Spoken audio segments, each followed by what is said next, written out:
Bonjour, bienvenue sur des ateliers de Nelly. Est-ce que vous connaissez un petit truc sympa et rapide pour donner un look aquarelle à vos cartes? C'est faire des fonds très rapidement, juste avec un pinceau et vos encres Stampin' Up. Je vais vous montrer deux techniques qui sont vraiment pas difficiles, que vous pouvez mettre en œuvre très rapidement et surtout vous allez bien vous amuser à les réaliser, croyez-moi. Pour chaque technique, on va réaliser ensemble une carte et je vous montrerai une alternative que j'ai faite pour vous. Mais avant ça, laissez-moi me présenter. Il y a peut-être des petits nouveaux qui arrivent sur cette chaîne et qui ne me connaissent pas. Je suis donc Nelly Boudet. Je suis démonstratrice Stampin' Up depuis de longues années. Et toutes les semaines sur cette chaîne, je vous poste des vidéos avec des trucs et astuces pour que vous développiez votre créativité, que vous utilisiez votre matériel et que vous passiez vraiment un bon moment à scraper. Pour réaliser ces deux cartes ensemble, nous allons utiliser la collection Nivernau. Il s'agit de ce joli tampon avec ces petits oiseaux tout mignons.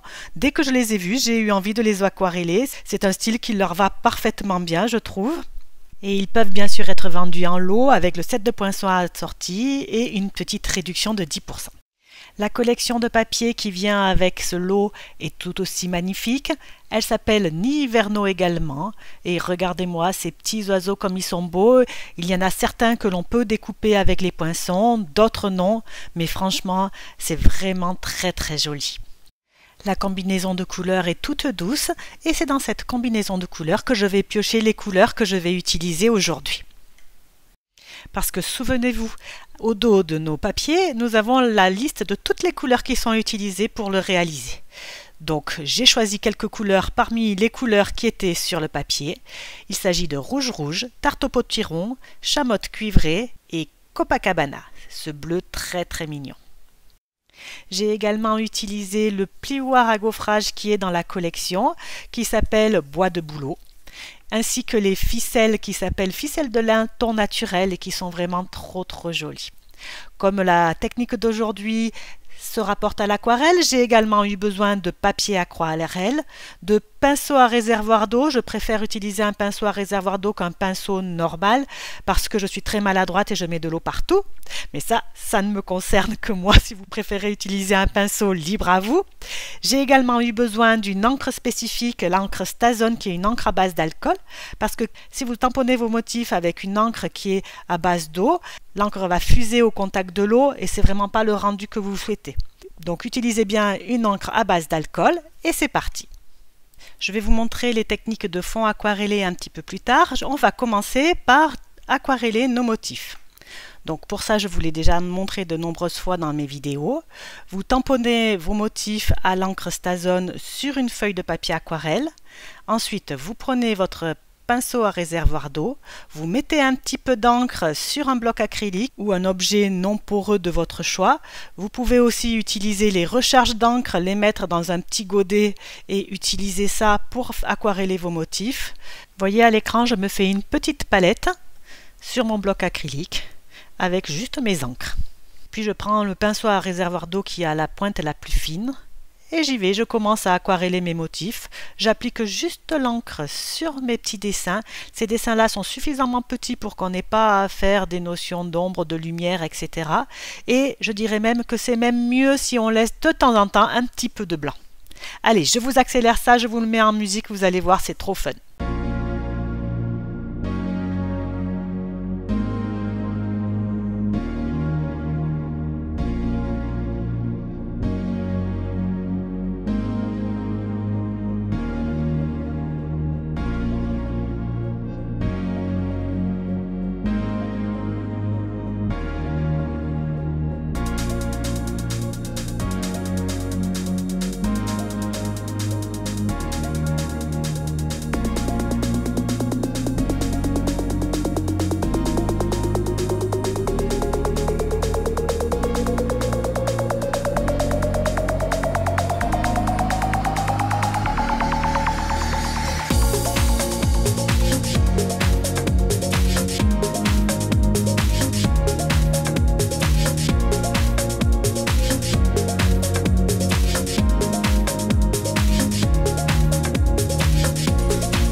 Après avoir passé ce bon moment à tout colorer, voici ce que l'on obtient. Notre feuille est bien colorée. On va pouvoir maintenant, avec les poinçons assortis à la collection, découper ces jolies images et il ne nous restera plus qu'à les positionner sur les cartes que nous allons réaliser avec les fonds aquarelles et techniques que je vais vous montrer maintenant. Je vous précise quand même pour éviter les questions qu'il apparaît à l'écran plus de motifs que ce que j'en ai aquarellé avec vous. En fait, dans la vraie vie, j'ai aquarellé 2 feuilles. Mais je vous n'en ai montré qu'une pour que la vidéo dure pas trop longtemps, que vous ne soyez pas ennuyés. Pour réaliser mon premier fond, je vais utiliser le pinceau le plus large. Comme il n'est pas très propre, je le nettoie avec mon petit chiffon. Et je vais commencer par déposer de l'eau avec ce gros pinceau sur mon papier. Là, je veux aquareller selon une forme qui sera une espèce d'ovale. Donc je dessine à main levée un ovale avec mon eau. L'aquarelle va rester là où vous avez mouillé, donc elle va suivre votre forme tout naturellement. Et bien sûr, vous pouvez choisir la forme que vous voulez, un carré, un rond, un ovale, un triangle, c'est vous qui voyez.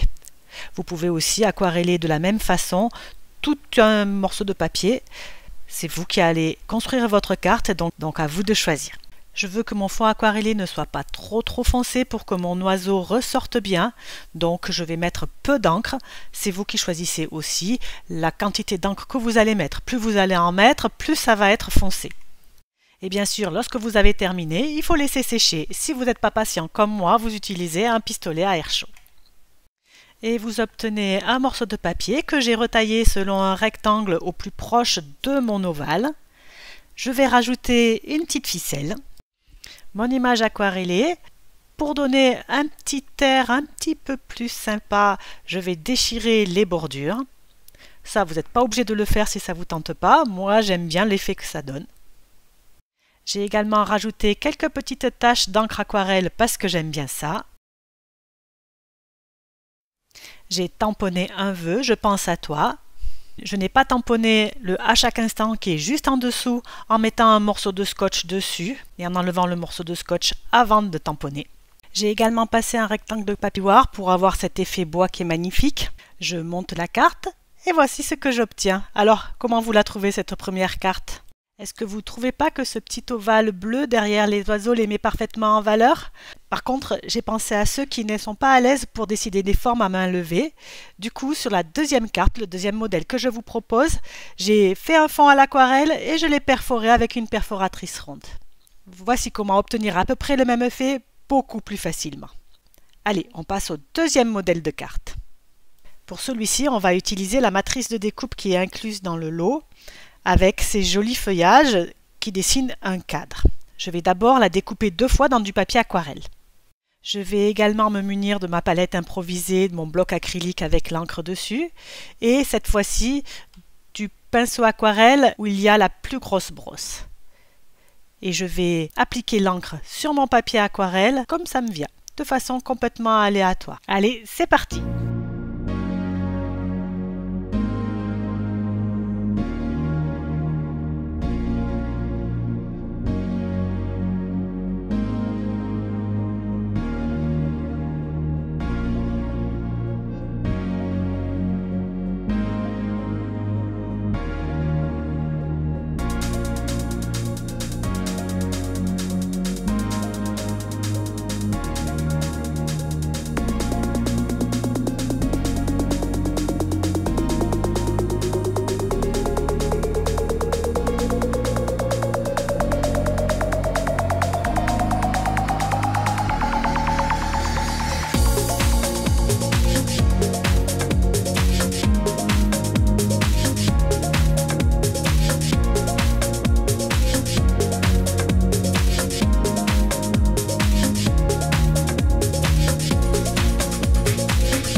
Vous avez vu, c'est super facile et c'est très rigolo.